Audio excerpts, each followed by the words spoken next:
The stage is set. All we need to do is to try to take him out.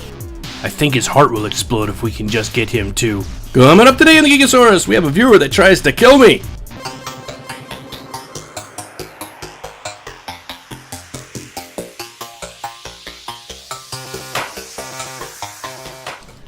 Hello and welcome to the Gigasaurus. Today we're going to check out some jumping puzzles. Alright, you guys tried to kill me. I understand. You realize that I'm old and you figure, hey, if we can get his heart to explode, then we will have succeeded in destroying the Gigasaurus. That's alright. I lived. At least for now. I might still have a heart attack or stroke anytime today, but I made it through the night. Okay, so this is not necessarily a jumping puzzle. What I'm showing you now is a vista. And vistas are sometimes considered jumping puzzles because you get a little reward at the end by finding the vista. For you to be able to get a 100% map completion for an area, you need to be able to get to some of the vistas. Now, early on vistas are basically you just walk right up to them. Later ones take a bit of skill and puzzle solving. So not necessarily a typical puzzle that you would have later. I'm going to show you one in a little bit that has a specific reward at the end. This is just to open up the vista, which once you unlock that will enable you to get 100% map completion.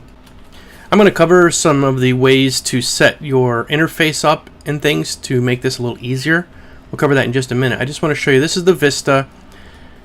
It's great and pretty, and I understand why they're doing the vistas, because it's to show off some of the artwork that you would probably just have tunnel vision and run right past and not even notice, which is cool. I can appreciate it. But one thing you kind of have to realize is that everybody that plays this game is not a fan of platforms. Okay, so let me show you something real quick here. I'm going to try to run up, and so this is the teaser. It's the, oh, if you just run right up, you can grab the vista, just run up and hop on the thing. Nope, you have to go around and do the steps. So it's kind of a puzzle that way. You have to figure out, okay, how am I supposed to get up there? And that part's kind of fun and intriguing, and I do like that. I do appreciate them putting that in the game. The part that I don't like is that some of these platforms are the size of a postage stamp and they're very difficult to jump on. Okay, so this is my wife's character. She's hot, sexy. Oh, yeah. Anyway, she can't do vistas or puzzles or anything like that, so I'm doing this for her. We're going to do the Shaman's Rookery, which is right up here. Right, I guess, due east of Holbrecht, in the 10 to 17 level area. It's called the Shaman's Rookery. A rookery is in ye olden days where they would keep crows as pets. Not quite sure why. Actually, there's a very historical reason, but we won't go into that now. Okay, so we're going to talk a little bit about how to set your interface up. Okay, because the default double tapping in any one direction will get you killed on one of these jumping puzzles. So let's open up the user interface and I'll show you what you're going to turn on and off. By default, some of these things are not even enabled. Oh wait, I have a Minotaur that wants to eat me really quick. Let's kill it. Okay. Under options, oops, let's kill the thing. Alright, it's dead. Back to this. Under options, you will find control options. Okay, and here what we want to do is turn on walk, and you can assign it to any key that you want because you want to be able to walk in this. Oh, I'm still running, and I'm still running, and why am I still running? Well, because I have double tap still turned on, so it negates walk instantly. The minute you double tap forward, instead of it dodging, it just turns walk off. So we got to go ahead and make sure we disable the double tap to walk thing. Okay, after you've disabled your double tap, which is on the first part of the interface window, you turn that off and you enable walking.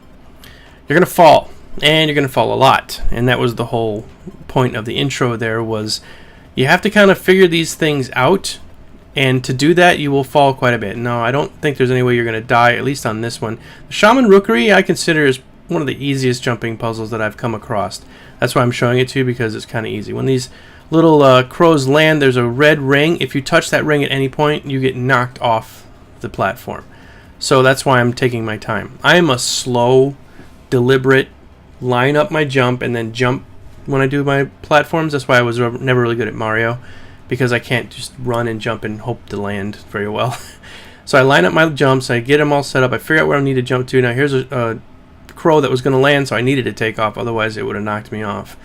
And then they're going to put little things in there to try to slow you down. So these are the shaman that change shape, and these ones are super easy. She's like level 21, and even though it did scale it down, this was quite simple. But I am not an engineer. You guys are going to see me do a million things wrong, I'm sure, but that's okay. I'm just doing the jumping puzzle to show you kind of how it works.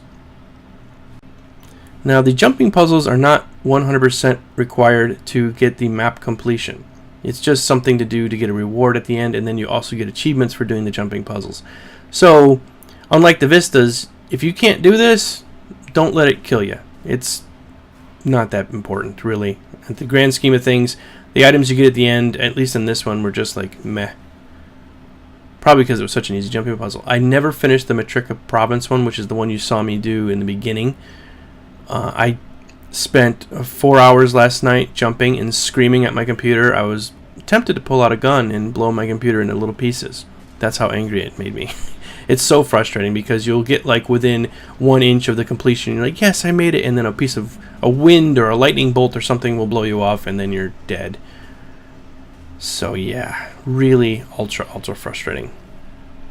So with this, you know, avoid anything that has a red ring. The wolves, if you get within close range, they'll come and kill you or knock you off or whatever. I forget. I didn't actually touch them. I figured if I avoid the red ring, I will not have any bad things happen, and of course I didn't.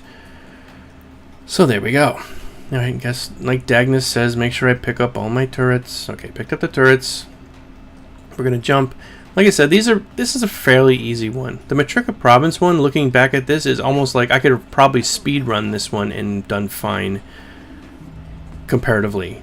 That one is insane. Oh, see, I almost fell off, but I was hung on by my toenail, I guess. The Matrika Province one, I'm sorry, I'm probably abusing the name really badly, is insane on a level of being sadistic. And I almost want to write ArenaNet and say, what are you doing? Why are you making it that insanely hard? Because it has phases, and if you can't get to the next phase, you have to redo the previous phase, and it's such a pain in the neck. And the jumps are not like this.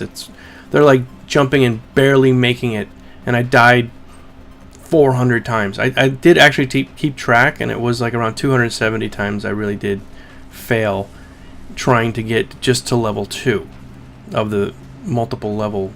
And last night what ended up happening is my character physically died in one of the parts where the lightning comes down, the storm one, and there was nobody doing the puzzle because it was sort of they're sort of instanced, and if nobody's doing it at the time, you basically have to lay on the ground because what will end up happening is you have to then spawn at a waypoint and then get back and then redo one part of the puzzle to get to the robot that will then send you to the next part. Oh my god, it was horrid. I appreciate my guildmate for helping me out. My guildmate switches. He tried and he was like, hey, this was easy, no problem. And I was like, dude, I'm dying over and over again.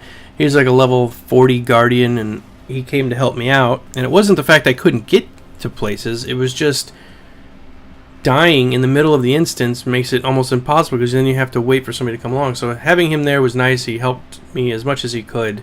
But we both died on the part where the lightning bolts come down because you have to jump on the edge of the platform, and it's just really hard. Anyway, so this is it. We have to come to the final boss in the jumping puzzle, which this is a cake one. Of course, it's only a level 10, so it was easy.